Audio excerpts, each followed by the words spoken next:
రండి ఆదికాండం వైపు మన బైబిల్ గ్రంథం తిప్పుదాం.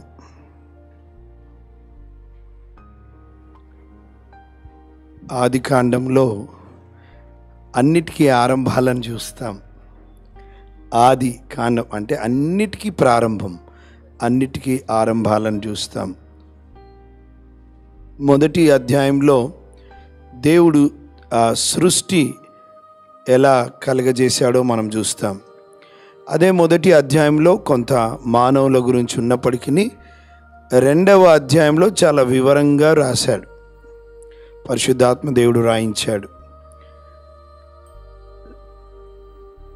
దేవుడు తన మహాకృపలో సృష్టిని సృష్టించి మానవుణ్ణి సృష్టించడానికి ముందే, నిర్మించడానికి ముందే అన్నిటినీ అరేంజ్ చేశాడు ఆయన. హౌ గుడ్ గాడ్ ఈజ్ కదా, ఎంత మంచి దేవుడు అండి. సహజంగా ఇల్లు కట్టుకున్నాక అన్నీ అరేంజ్ చేసుకున్నాక మనం వెళ్తాం, కానీ దేవుడు ఎంత మంచి దేవుడు అంటే మానవులను సృష్టించడానికి ముందే, నిర్మించడానికి ముందే అన్నిటినీ వారి కొరకు అరేంజ్ చేశాడు.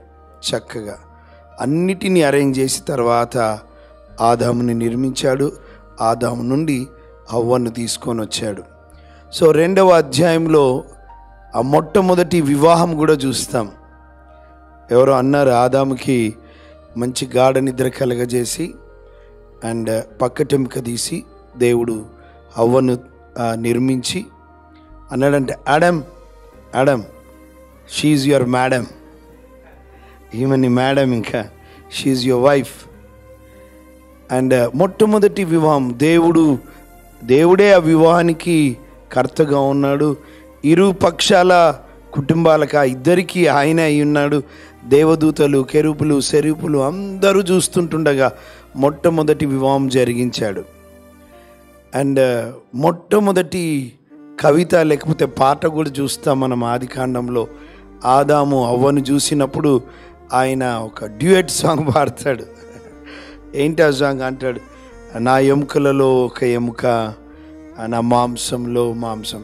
హవ్వను చూడగానే ఆయనకు పాట, కవిత లేకపోతే పాట తన్నుకొని వచ్చి first song will see there, మొట్టమొదటి పాట. సో అన్నిటికీ ఆరంభాలను చూస్తూ ఉంటాం.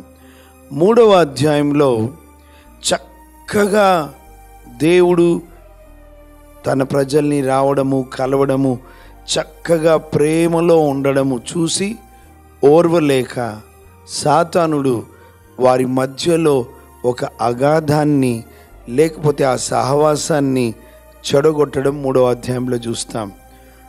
మానవుని యొక్క పతనముకు ప్రారంభాన్ని అక్కడ చూస్తాం, లేదా పాపము ప్రారంభాన్ని అక్కడ మనం చూస్తాం. ప్రభు మొట్టమొదటి ఆజ్ఞను కూడా చూస్తాం మనం అక్కడ. ఏమన్నాడు, ఈ పండును మీరు, అన్ని ఆరంభాలు, మొదటి వివాహం, మొదటి ఆజ్ఞ, మీరు ఆ పండును తినొద్దు అని ఆదాముకు చెప్పాడు. ఆదాము తర్వాత అవ్వకు చెప్పాడు. సరే, ఇవన్నీ ఉన్నాయి చక్కగా. మొట్టమొదటి ఆజ్ఞ అతిక్రమమే పాపం. చక్కగా వీళ్ళు ఎంత చక్కగా ఉన్నారో ఓర్వలేకపోయాడు సాతానుడు. ఈరోజు కూడా మనుషులలో అది ఉంటుంది. మంచిగా కుటుంబాలు ఉంటే, భార్య భర్తలు పిల్లలు చక్కగా ఉంటే కొంతమందికి ఓర్వలేనితనం. చాలా నెలల కింద మొన్న విన్నాను, టీవీలో న్యూస్ చూశాను, నేను పేపర్లో అనుకుంటాను. ఇద్దరు స్నేహితులు ఉన్నారు. దాంట్లో ఒక వ్యక్తికి అబ్రాడ్లో ఉద్యోగం వచ్చింది. వీడికి అది తట్టుకోలేకపోయాడు. అరే, వీడు నాతో ఉండి, నాతో తిని, నాతోనే ఉండి ఇప్పుడు అబ్రాడ్కి వెళ్ళిపోయి వీడు మంచిగా సెటిల్ అవుతున్నాడని ఏం చేస్తాడంటే, వాడు లండన్కి పోతుంటే ఏ ఫ్లైట్ అయితే బుక్ చేసుకొని ఎక్కుతున్నాడో అక్కడికి ఆ ఫ్లైట్ ఏమంటారు ఎయిర్పోర్ట్కి ఫోన్ కాల్ చేశాడు, రాంగ్ ఫోన్ కాల్, ఫలానా ఫ్లైట్లో బాంబు ఉందని. ఎవరు, స్నేహితుడు ఎక్కుతున్న ఫ్లైట్లో. అంటే ఓర్వలేని తనం. చివరికి ఆ ఫోన్ కాల్ని బట్టి పట్టుకున్నారు పోలీసు వాళ్ళు. మామూలు కాదు వాళ్ళు. అసలు ఆ దొంగ ఎంత తెలివిగా చేసినా ఒక చిన్నది వదిలిపెడతాడంట వాడు. ఇక పోలీసు వాళ్ళు మామూలుగా ఆలోచించారు, అన్ని యాంగిల్లో ఆలోచించి మొత్తం ఆరాధీసి చివరికి వాడిని పట్టుకున్నారు. బాంబు లేదు, ఏం లేదు. అరే ఎందుకురా బాంబు లేదు ఏం లేదు, అసలు ఎందుకురా నువ్వు ఇట్లా ఫోన్ కాల్ చేసి మరి అనవసరంగా నువ్వు తప్పుడు న్యూస్ ఇచ్చినావంటే వాడికి ఇక 2 పడితే ఉన్న ఫ్యాక్ట్ చెప్పింది ఏంటిదంటే, నా ఫ్రెండ్ అబ్రాడ్కి వెళ్ళి వాడు బాగుపడడం ఇష్టం లేదు. చూడండి, ఒకరు మంచిగా ఎదుగుతుంటే లేదా మంచిగా ఉద్యోగాలు సంపాదించుకుంటే, ఎదుటి వ్యక్తులు కారు కొన్నా పెద్ద టీవీ కొన్నా, మనుషులకు వాళ్ళకి లేనందుకు బాధపడడం తప్పు కాదు. మాకు కూడా ఉంటే బాగుండు అనుకోవడం, కోరుకోవడం తప్పు కాదు. అట్లాంటి కారు మాకు కూడా ఈ ప్రభు అనడం తప్పేం కాదు. కానీ వాళ్ళని చూసి ఈర్ష్యపడడం, అది చెడిపోవాలని కోరుకునేటటువంటి వాళ్ళు చాలామంది ఉంటారు. అట్లాగే చక్కగా దేవుడు మానవులు కలిసి ఉన్నటువంటి ఈ చక్కగా కుటుంబంలాగా ఉన్నటువంటి కుటుంబానికి చెడగొట్టడానికి 3వ అధ్యాయంలో సాతానుడు ప్రవేశించడం చూస్తాం. చదువుదామా మాటలు. చేసిన సమస్త భూజంతువులలో సర్పము యుక్తిగలదై ఉండెను. సర్పము చాలా యుక్తిగలదై ఉన్నది. అది ఆ స్త్రీతో, ఇది నిజమా, అవ్వతో వచ్చి ఇది మొట్టమొదటి ప్రశ్న, ఇది మొట్టమొదటి ఆ డౌట్ రైజ్ చేయడం అన్నట్టు క్వశ్చన్, ఇది నిజమా. ఈరోజు కూడా చాలామంది మనుషులలో యేసుక్రీస్తు ప్రభు దేవుడు అంటే ఇది నిజమా, ఆయనే లోకరక్షకుడు అంటే ఇది నిజమా అని ఎంతమంది మనుషులలో ఈ అనుమానపు ప్రశ్నను సాతానుడు ఇప్పటికీ కూడా రేకెత్తిస్తున్నాడు. The first question we see in the chapter 3, మొట్టమొదటి ప్రశ్న డౌట్ఫుల్ రైజ్ చేయడం, డౌట్ని రైజ్ చేయడం, ఇది నిజమా. ఈరోజు కూడా చాలామంది దేవుని వాక్యం విన్నప్పుడు దేవుడు స్వస్థపరిచే దేవుడు, ఆదరించే దేవుడు, బలపరిచే దేవుడు అని ప్రభు గురించి వాక్యం వింటున్నప్పుడు సాతానుడు వారి చెవులలో ఊదే మాట ఏంటో తెలుసా, ఇది నిజమా, ఇది నిజమా. ఇప్పుడు కూడా చాలామంది మనుషులు ఆ ప్రశ్నకి పట్టుబడిపోయి చివరికి పతనం అవుతూ ఉన్నారు. సో మొట్టమొదటి ఒక అనుమానపు ప్రశ్నతో వాడు వచ్చాడు, ఇది నిజమా అని అవ్వతో మాట్లాడడం మనకు తెలుసు. తర్వాత అవ్వ తినడము తెలుసు. తర్వాత అవ్వ తీసుకొని తిని ఆదాము గారికి ఇవ్వడం తెలుసు. ఇట్లాగా దేవుడు పెట్టినటువంటి ఆజ్ఞను అతిక్రమించి వారి మొట్టమొదటి ఉన్న మంచి స్థితిలో ఉంచి పతనమైపోయినటువంటి పరిస్థితులను మనం చూస్తాం. ఈ పతనం అవడానికి కొన్ని విషయాలు జరిగినాయి. ఆ విషయాలను మనం చూస్తూ ముందుకెళ్దాం. ఇంత చక్కగా దేవుడితో సహవాసం చేస్తూ ప్రభువు రాగానే చల్లపుట పరిగెత్తుకుంటూ దేవుని దగ్గరికి పరిగెత్తే ఈ పిల్లలు ఇప్పుడు ఎంత ఎడబాటు అయిపోయారు, దేవుని నుండి దూరం అయిపోయారు, ఏదోను తోటల్లోంచి వెలివేయబడ్డారు, శాపాన్ని పొందుకున్నారు. అఫ్కోర్స్ దేవుడు మహాకృప ఏంటంటే పతనమైపోయిన మనుషునికి ఆ ప్రారంభంలోనే రక్షకుని గురించి మనం వివరణ చూస్తాం ఆదికాండం 3వ అధ్యాయంలో. Praise the Lord. రక్షకుని కూడా ఏర్పాటు చేసేసాడు దేవుడు. అయితే ఈ మొట్టమొదటి మానవులు పడిపోవడానికి కారణం, వాట్ ఆర్ ద స్టెప్స్, ఏంటి, ఒక్కొక్క మెట్టుగా వాళ్ళు ఎలా పడిపోయారో కొన్ని విషయాలను మనం చూస్తారా. మొట్టమొదటిది ఆ సర్పం వచ్చి మాట్లాడుతూ ఉంది, you know staying close to the temptation. నేను పడిపోతాము అని తెలిసినప్పుడు వాటికి దగ్గరగా ఉండడం అనేది సరైన పద్ధతి కాదు. ఆదాముతో ఉండాల్సినటువంటి అవ్వ సర్పంతో మాట్లాడాల్సిన పని ఏంటిది? అవసరం లేదు. ఒకవేళ ఉన్నా నా భర్తకి నాకన్నా బాగా తెలుసు, నా భర్తతో మాట్లాడు సర్పమా అనేది ఉండే, ఆదాం గారు మాట్లాడుకుంటుండే. కానీ వాట్ వి సీ హియర్, సర్పానితో మాట్లాడాల్సిన అవసరం లేదు. దేవుడు చెప్పేశాడు, ఇంకా ఆ ఫలాన్ని తినొద్దు అన్నాడంటే ఇంకెవరు ఎక్స్ప్లెనేషన్ అవసరం లేదు, దేవుని మాటనే ఫర్ ఎవర్. ఇప్పుడు మనం చూస్తాం, చూడండి, ఆ సర్పం వచ్చి ఇది నిజమా అన్నప్పుడు చూడండి, ఈ తోట చెట్లలో దేని ఫలములనైనా మీరు తినకూడదని దేవుడు చెప్పానా? మళ్ళా రెండో ప్రశ్న, చెప్పానా? ఏది తినొద్దని చెప్పాడా అని అడిగాను. అందుకు స్త్రీ, రైట్, మొట్టమొదట మనం చూస్తాం ఏంటిదంటే, టాకింగ్ టు ద సర్పెంట్, పాముతో, ఆ సర్పముతో మాట్లాడడం అనవసరం. ఫస్ట్ ఆఫ్ ఆల్ ఈ ఒక్కొక్క స్టెప్ నుండి మనం నేర్చుకోవచ్చు, చాలా అద్భుతమైన సంగతులు నేర్చుకోవచ్చు. మన జీవితంలో కూడా చెడుకి దగ్గరగా ఉండాల్సిన అవసరం లేదు, శోధనకు దగ్గరగా ఉండాల్సిన అవసరం లేదు. శోధన అక్కడ నేను వెళితే, ఆ ప్రాంతంకి వెళితే, ఆ ప్రజల దగ్గరికి వెళితే, ఆ స్నేహితుల దగ్గరికి వెళితే నేను శోధింపబడుతున్నాను లేదా శోధనలో పడిపోతున్నాను అని తెలుసుకున్నప్పుడు ఆ ప్రాంతానికి, ఆ ప్రజలకి, ఆ పరిస్థితులకి మనం దూరంగా ఉండాలి. Praise the Lord. ఆ దగ్గరికి వెళ్ళడానికి వీల్లేదు. ఉదాహరణకు అనుకుందాం, ఒకప్పుడు త్రాగుతూ ఉండేటటువంటి వారం, దేవుని దయ వలన దేవుడు మనల్ని దర్శించాడు, రక్షించాడు, కొంచెం త్రాగుడుకు దేవుని దయ వల్ల మానేసాం. ఇప్పుడు మొట్టమొదట మనం చేయాల్సిన పని ఏంటంటే కొద్ది కాలం వరకు వాళ్ళని కలవడం ఆపేసేయాలి. ఆ పాత స్నేహితులకు కొంత దూరంగా ఉండాలి. ఎప్పటి వరకు నువ్వు బలము పొందుకొని నువ్వు వారిని ప్రభావితం చేయగలిగిన స్థితికి వచ్చినప్పుడు వారి దగ్గరికి వెళ్ళి వారిని కూడా ప్రభు దగ్గరికి నడిపించగలగాలి. కానీ నువ్వు ఎదగకుండా కొంత బలం పుంజుకొని మళ్ళీ ఇంకా పూర్తిగా ఎదగకుండా వాళ్ళ దగ్గరికి వెళితే నువ్వు పడిపోయే ప్రమాదం ఉంటుంది.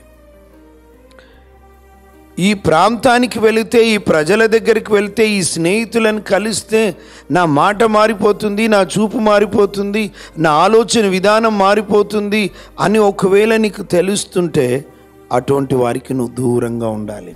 అసలు అవ్వ సర్పంతో ఎందుకు స్నేహం చేయాలి? ఎందుకు అక్కడ ఉండాలి? మరి ఆదాం గారు ఏం చేస్తున్నారు మాట్లాడుతుంటే? మరి ఆయన కూడా కల్పించుకోవచ్చు కదా. ఆదాం గారు, ఆ సర్పమా నాతో మాట్లాడేది ఉంటే ప్రభు నాకు చెప్పిన ఆజ్ఞాన్ని ఆదాం గారు తన బాధ్యతను మర్చిపోయాడు. జాగ్రత్తగానండి, పురుషుడు తన బాధ్యతను మర్చిపోయినప్పుడు స్త్రీ ఆ బాధ్యతను తీసుకోవాల్సిన పరిస్థితి వస్తుంది. పురుషులు ఇంటికి పురుషుడిగా బాధ్యతను తీసుకొని పోషించే బాధ్యత, నడిపించే బాధ్యత అన్నిటిలో ఆయన శిరస్సు ఉన్నాడు కనుక ఆ బాధ్యత తీసుకోవాలి. ఎవరైనా ఉంటే ఆయనే మాట్లాడాలి ముందు. Praise the lord. హల్లెలూయా. ఇక్కడ మనం చూస్తాము సర్పంతో ఎందుకు మాట్లాడడం. అసలు మొట్టమొదటి first step for the fall, పతనం అవ్వడానికి మొట్టమొదటి మెట్టేంటో తెలుసా? సర్పముతో మాట్లాడాల్సిన అవసరం ఏముంది నీకు? సర్పముతో స్నేహం ఎందుకు నీకు? లేదా నిన్ను శోధించే శోధకుడితో నీకు సంబంధం ఎందుకు మాట్లాడడం వాడితో? ప్రియులారా, ఇది అర్థం చేసుకోవాలా. ఒక ఆయన ఇలా అన్నాడు, show me your friend, I will tell you what you are. నీ స్నేహితుడు ఎవరో చూపించు, అసలు నీ బతికేందో నేను చెప్పేస్తా. అంటే దాని అర్థం ఏంటిది? నువ్వు ఎవరితో తిరుగుతున్నావో దాన్ని బట్టి నువ్వేమై ఉన్నావో అంచనా వేయచ్చు. ప్రార్థనా పరులతో నువ్వు ఉంటే నువ్వు ప్రార్థనా పరుడిగా ఎంచబడతావు. జ్ఞానులతో ఉంటే నువ్వు జ్ఞానిగా ఎంచబడతావు. పనికిరాని వారితో నీ స్నేహం అయితే నువ్వు ఒక పనికిరాని వాడిగానే ఎంచబడతావు. చూడండి, ఒక మాట అపోస్తుడైన పౌలు గారు కొరింథీయులకు రాస్తూ మాట్లాడతాడు. 15వ అధ్యాయంలో, మొదటి పత్రిక 15వ అధ్యాయం 33వ వచనం. దుష్ట సాంగత్యము మంచి నడవడిని చెడు. ప్రియులారా, we should have fellowship with God and we should have fellowship with godly people. దేవుడితో సహవాసంలోనికి పిలిచాడు ప్రభు మనల్ని. అంతేకాదు, we need godly friendship. కొన్ని సందర్భాల్లో నాకు చాలామంది స్నేహితులు ఉన్నారు, కానీ కొన్నిసార్లు ఈ పిల్లలతో కూర్చుంటాను నేను. ఈ పిల్లలతో ఎందుకు కూర్చుంటానంటే they are godly people. I love to sit with them. వాళ్ళతో ఉండడం నాకు ఇష్టం, వాళ్ళతో ఉంటాను. Because they are godly. I need godly people. Even though ఎంత దైవజనుడైనా నాకు కొంత ఒక సహవాసం ఉంది. మంత్లీ వన్స్ కొంతమంది పాస్టర్లు కలుసుకుంటాం. And I don't preach there every time. ఒక్కొక్కరు ప్రీచ్ చేస్తారు. I will be warned there. అక్కడ హెచ్చరించబడతా, అక్కడ ఆదరించబడతా. There fellowship. Praise the lord. It is called loving brothers prayer fellowship అని ఒక పెట్టుకున్నాం. Loving brothers prayer fellowship. దైవజనులు అందరం కూడుకుంటాం ప్రతి నెల. అప్పుడప్పుడు నేను మిస్ అవుతుంటాను, అది వేరే విషయం, మీటింగ్ల కారణంగా. But I love to meet them. ఒకవేళ అక్కడ ప్రార్థన ఉండి హెచ్చరిక ఉండి నేను సరిచేయబడుతుంటే ఐ వాంట్ దట్ ఫెలోషిప్. అటువంటి సహవాసం నాకు కావాలా. Even though God is using me mightily, I need God's fellowship, I need godly fellowship. దేవుని పిల్లల సహవాసం కావాలా. దానియేలుకి అద్భుతమైన సహవాసం ఉంది. ఏంటిది? హజరియా అనన్య మిషయాలు దగ్గరికి దానియేలుకు అద్భుతమైన కళకి భావం చెప్పాలి, కళని చెప్పాలా, కళ భావాన్ని చెప్పాలి. ఎట్లా? ఆన్లైన్గా అయిపోయింది, వాళ్ళు నలుగురు కలుసుకున్నారు. ఈరోజు మనం ఒక విషయం అర్థం చేసుకోవాలా. యూనో వాట్, నీ జీవితంలో దేవునితో సంబంధం ఉండాలి. ముఖ్యంగా చూడండి, కొరింథీయులకు రాసినటువంటి మొదటి పత్రిక 1వ అధ్యాయం 9వ వచనం అనుకుంటే చదవండి. Is it? మన ప్రభువైన యేసుక్రీస్తు అను తన కుమారుని సహవాసమునకు మిమ్మును పిలిచిన దేవుడు. ఎవరితో సహవాసంలో పిలిచాడు మనల్ని? దేవుడి కుమారుడితో, యేసయ్యతో సహవాసం. ఇంతకుముందు పాట పాడారు అనుకుంటామన్నా, నీతో నా జీవితం, నా జీవితాన కురిసెనేని కృపామృతం. దేవుడు తన కృపచేత మనల్ని రక్షించాడు. ప్రియులారా, దేవుని కొరకు సంవత్సరాలు గడిచిపోతున్నా మనలో మార్పు లేదంటే సులువుగా చెప్పొచ్చు, ఆ వ్యక్తికి దేవుడితో సంబంధం లేదు. సంవత్సరాలు గడిచిపోతున్నా కోపం పోలేదు, ఈర్ష్య పోలేదు, వేరే వారి మీద ఏమంటారు కోపాలు పోలేవు, క్షమించలేని స్థితి, ఇవన్నీ సినిమాలు పోలేదు, ఇంకా సీరియళ్ళు పోలేదు.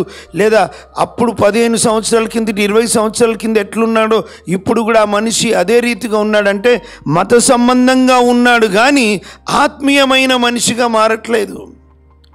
He has become a religion person, not a spiritual person. మార్పుగా ప్రియులారా, ఎవరితో సహవాసం చేస్తామో అలా మారిపోతాం మనం. ఒక తెలుగులో ఒక మాట ఉన్నది కదా, 6 నెలలో 3 నెలలో ఏమంటారు నాన్న, 6 నెలలు కలిసి ఉంటేనంటే వీళ్ళు అయిపోతారంట. అంటే అంతగా ఒకరినొకరు ప్రభావితం చేసుకుంటారు. సంవత్సరాలు గడిచిన దేవునితో సహవాసం లేకపోతే దేవుని యొక్క క్యారెక్టర్ మన జీవితంలో బిల్డ్ కాదు. మతం ఉంటుంది, మతము వేరే, ఆత్మీయత వేరే. దేవుని గురించి తెలుసుకోవడం వేరే, దేవుణ్ణే తెలుసుకోవడం. చాలామంది క్రైస్తవులు they know about God but personally they don't know God. దేవుని గురించి తెలుసు కానీ దేవుడు తెలియదు వాళ్ళకి. చాలామంది జీవితంలో they know Bible, they do Bible colleges, పెద్ద పెద్ద బైబిల్ కాలేజీలు చేస్తారు, అన్నీ తెలుసు, బైబిల్లోని సంగతులు తెలుసు, they preach but they don't know God personally. ఆ ఫెలోషిప్ ఉండదు, ఆ సహవాసం ఉండదు. ప్రియులారా, ఇప్పుడు ఉదాహరణకు అనుకుందాం, ఇప్పుడు మన రాష్ట్ర ముఖ్యమంత్రి ఎవరు? రేవంత్ రెడ్డి గారు. మనకు తెలుసు ఆయన పార్టీ ఏంటిది? కాంగ్రెస్ పార్టీ. వారి గుర్తు ఏంటిది? ఆయన ఇచ్చిన హామీలన్నీ 6 హామీలు. రేవంత్ రెడ్డి గారి గురించి మనకు తెలుసు, పార్టీ గురించి తెలుసు, పార్టీ సింబల్ తెలుసు, ఆయన విధానాలు తెలుసు. కానీ ఒక ప్రశ్న, ఆయన నీకు వ్యక్తిగతంగా తెలుసా? తెలియదు. యేసుప్రభు గురించి తెలుసు, ఆయన రక్షకుడు అని తెలుసు, ప్రాణం పెట్టాడని తెలుసు, అన్నీ తెలుసు, ఆయన త్వరగా రాబోతున్నాడని తెలుసు, థియరీ తెలుసు. ప్రాక్టికల్గా ప్రభువుతో సహవాసం ఉండదు. ఇప్పుడు ఉదాహరణకి మీకు స్విమ్మింగ్ రాదనుకోండి, బోర్డు మీద నీళ్ళలో ఇట్లా దూకాలి, చెయ్యి ఇట్లా అనాలి, కాలు ఇట్లా కొట్టాలని థియరీ నేర్పించి మిమ్మల్ని బావిలో నూకినాననుకోండి, నెట్టినాననుకోండి, థియరీ పనిచేయదు నాయన. థియరీ కొంత నాలెడ్జ్ ఉండడం తప్పు కాదు, కానీ నువ్వు ఈత నేర్చుకోవాలంటే నువ్వు నీళ్ళలోకి దిగాల, ఎవరో నిన్ను పట్టుకోవాలా, లేదా వెనకాల పట్టుకోవాలా, సహాయం చేయాలా. అట్లాగా కదా నీళ్ళతో సహవాసం చేసినప్పుడు కదా నీకు స్విమ్మింగ్ వస్తుంది. బోర్డు మీద నేను నీళ్ళనేసి నీళ్ళలో ఇలా దూకగానే నువ్వు మునిగిపోతుంటే చేతులు ఇట్లా అనాలి, కాలు ఇట్లా అనాలి అంటే ఖచ్చితంగా మునుగుతావు నువ్వు. ఎందుకో తెలుసా? నీకు థియరీ ఉంది, ప్రాక్టికల్ లేదు. బైబిల్ యొక్క నాలెడ్జ్ చాలా ఉంది నీకు, బైబిల్ గురించి అన్నీ తెలుసు, కానీ ఆ బైబిల్ దేవుడితో నీకు సంబంధం లేదు, ఆ బైబిల్ దేవుడితో నీకు సహవాసం లేదు. ప్రియులారా, చంద్రుడు స్వప్రకాశి కాదు, సొంతంగా ప్రకాశించాడు. సూర్యుని నుండి వెలుగు తీసుకొని ప్రకాశిస్తాడు. ప్రియులారా, మనం ఎప్పుడైతే మీరు లోకమునకు వెలుగై ఉన్నారు అన్నాడు యేసయ్య, ఆయన నుండి వెలుగు తీసుకుంటే తప్ప మనము వెలగలేము. ప్రియులారా, ఈరోజు ఒక విషయం అర్థం చేసుకోవాలా. అవ్వ ఆదాముతో సహవాసం ఉండాలా, నా భర్తున్నాడు ముందు మాట్లాడము అని చెప్పాలా. కానీ మొట్టమొదటి పతనం ఎక్కడైందో తెలుసా? సర్పముతో మాట్లాడడం అవసరం లేదు, అనవసరమైన మాటలు అవసరం లేదు. అందుకే కీర్తనలు 1వ అధ్యాయం ఏమంటుంది? దుష్టుల ఆలోచన చొప్పున నడవక, పాపుల మార్గమున నిలవక, అపహాసకులు కూర్చుండు చోటను కూర్చుండక, యెహోవా ధర్మశాస్త్రమునందు ఆనందించుచు దివారాత్రము దానిని ధ్యానించువాడు ధన్యుడు. అతడు నీటి కాలవల యోరను నాటబడినదై ఆకు వాడక తన కాలమందు ఫలమిచ్చు చెట్టు వలె నుండును. అతడు చేయనదంతయు, ఈ డిసెంబర్ 31న ప్రామిసెస్ తీస్తారు, అక్కడ ఓన్లీ ఇదే ఉంటుంది, అతడు చేయనదంతయు సఫలమగును. మనం అనుకుంటాం నేను చేసిందంతా ఖచ్చితంగా దేవుడు చేస్తాడు, కానీ పైన ఎన్నో దుష్టుల ఆలోచన చొప్పున నడవద్దు, పాపుల మార్గంన నిలవద్దు, అపహాసకులు కూర్చుండు చోటను కూర్చోవద్దు. మరి ఎక్కడ కూర్చోవాలి? ఎక్కడ సహవాసం చేయాలా? ఎవరితో సహవాసం చేయాలా? దేవుని వాక్యంతో దివారాత్రం.